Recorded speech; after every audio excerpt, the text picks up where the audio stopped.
The evidence you're about to see will change everything you thought you knew about one of Canada's most notorious child murder cases.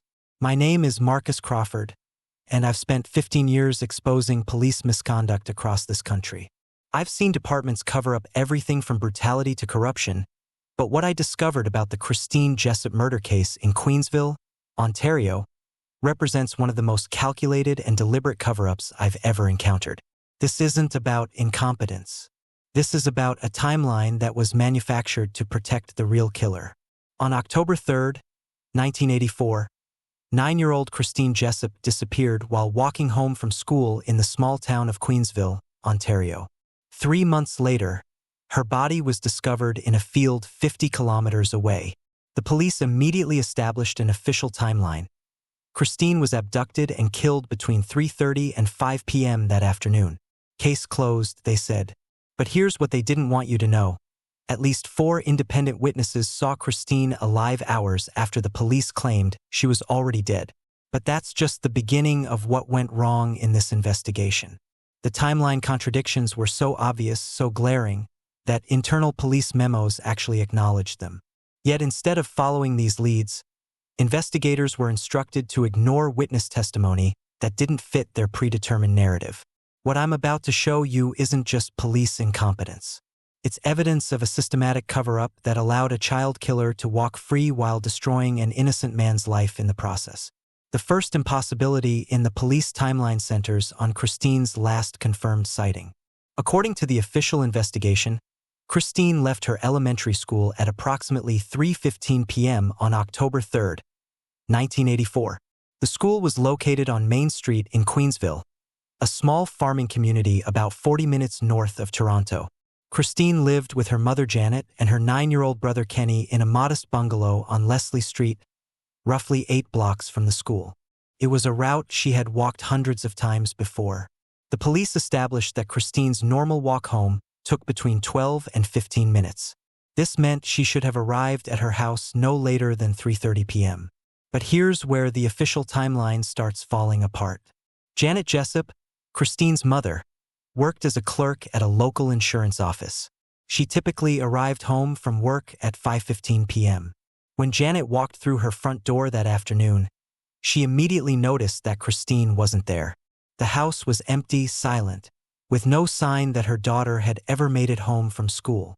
Janet's first assumption was that Christine had stopped at a friend's house to play. This wasn't unusual behavior for a 9-year-old girl on a beautiful October afternoon. The temperature that day reached 18 degrees Celsius, perfect weather for children to spend extra time outdoors before the harsh Canadian winter set in. Janet called several of Christine's friends, but none had seen her since school ended. By 6 p.m., Janet's concern began growing into genuine worry. This is where the investigation timeline becomes mathematically impossible. The police determined that Christine was abducted and killed sometime between 3:30 and 5 p.m. that afternoon. They based this conclusion on the assumption that Christine would have walked directly home from school, arriving by 3:30 at the latest. Since she wasn't there when her mother returned at 5:15, and since Janet had been calling around looking for her daughter since 6 p.m., the police concluded that Christine must have been taken during that hour-and-a-half window.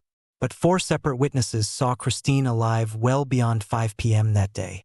The first was Margaret Sullivan, an elderly woman who lived 2 blocks from the Jessup house. Margaret was tending to her garden when she saw Christine walking past her property at approximately 6 p.m. Margaret knew Christine by sight. The girl had helped her carry groceries from the corner store on several previous occasions. Margaret distinctly remembered Christine was wearing her school clothes: a light blue sweater, dark blue jeans, and white running shoes. More importantly, Margaret noticed that Christine appeared to be in no distress. She was walking at a normal pace, not running or looking over her shoulder. The second witness was Robert Chen, who operated a small convenience store on the main road leading out of Queensville. Chun told police he saw Christine enter his store at approximately 6:20 p.m. She purchased a chocolate bar using coins from a small purse she carried.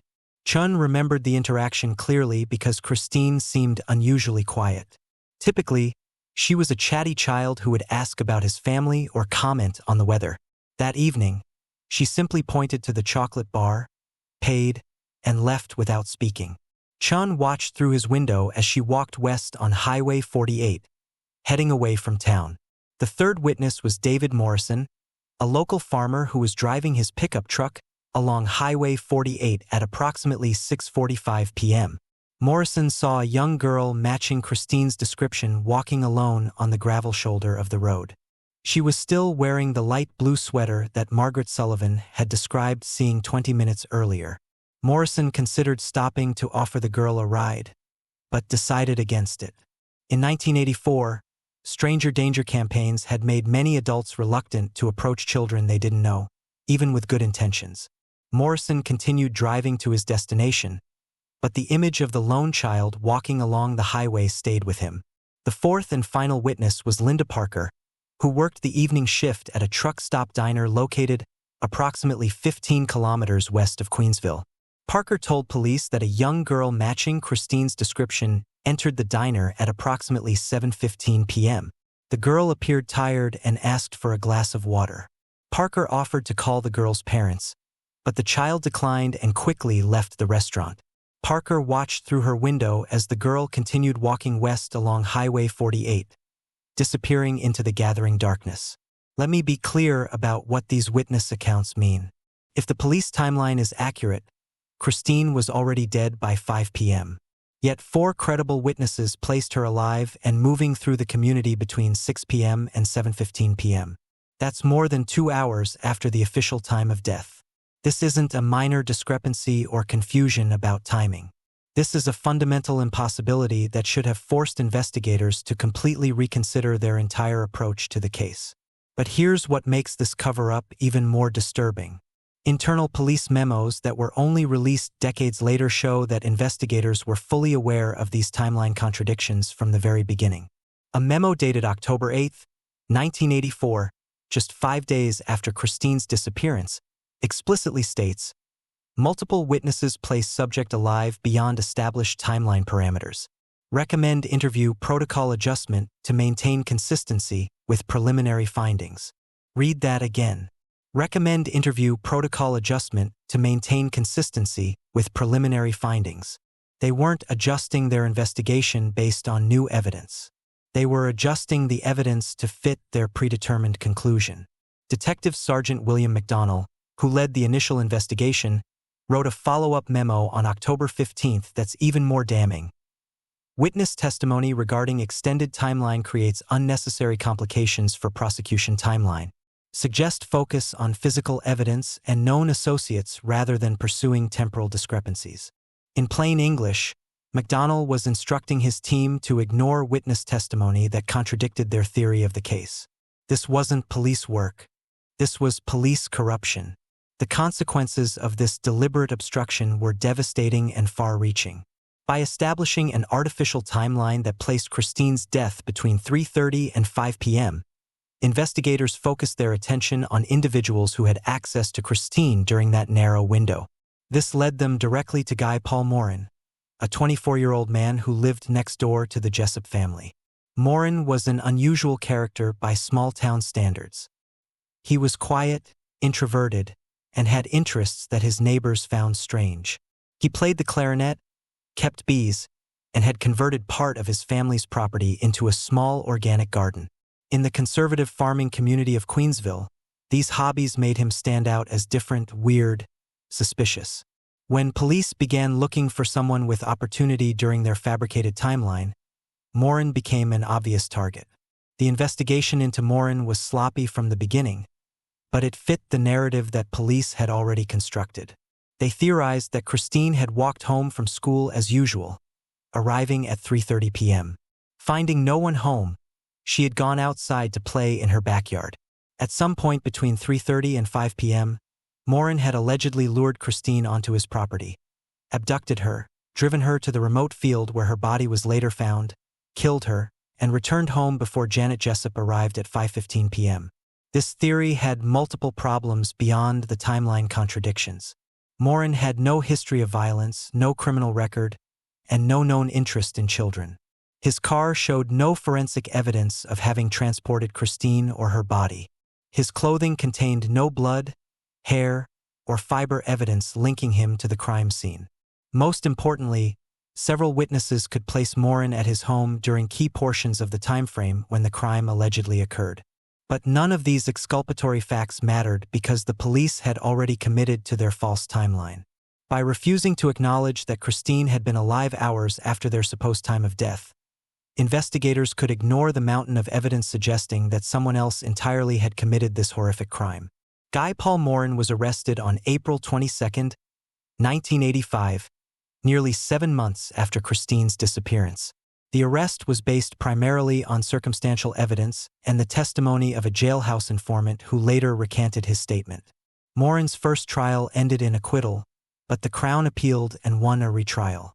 The second trial resulted in a conviction and a sentence of life in prison. Morin spent 18 months behind bars for a crime he didn't commit. He was released in 1995 when DNA evidence definitively proved his innocence. But by then, the real killer had enjoyed 11 years of freedom. 11 years during which he could have committed additional crimes. 11 years during which the Jessup family believed their daughter's killer had been caught and punished, not knowing that her real murderer was still walking free. The DNA evidence that exonerated Morin also identified the actual killer, Calvin Hoover, a traveling construction worker who had been in the Queensville area in October 1984. Hoover matched the physical description provided by several witnesses who had seen a man with Christine on the day she disappeared. More importantly, Hoover's work schedule and travel patterns aligned perfectly with the extended timeline that police had worked so hard to suppress. Here's what really happened to Christine Jessup, based on the evidence that police chose to ignore. Christine did leave school at 3:15 p.m. on October 3, 1984, but instead of walking directly home, she decided to take a longer route that day. Perhaps she wanted to enjoy the beautiful weather. Perhaps she stopped to play or explore. The exact reason doesn't matter. What matters is that Christine was still alive and moving through the community hours after police claimed she was dead. Sometime around 7:30 p.m., as Linda Parker watched Christine leave the truck stop diner, the girl encountered Calvin Hoover. Hoover was driving through the area in his work truck, possibly looking for a place to spend the night or get dinner. He saw Christine walking alone in the growing darkness and offered her a ride. Whether Christine accepted willingly or was forced into the vehicle, we'll never know. But this encounter, which occurred nearly 4 hours after the police timeline claimed Christine was already dead, led to her abduction and murder. The extended timeline explains several pieces of evidence that never made sense under the official version.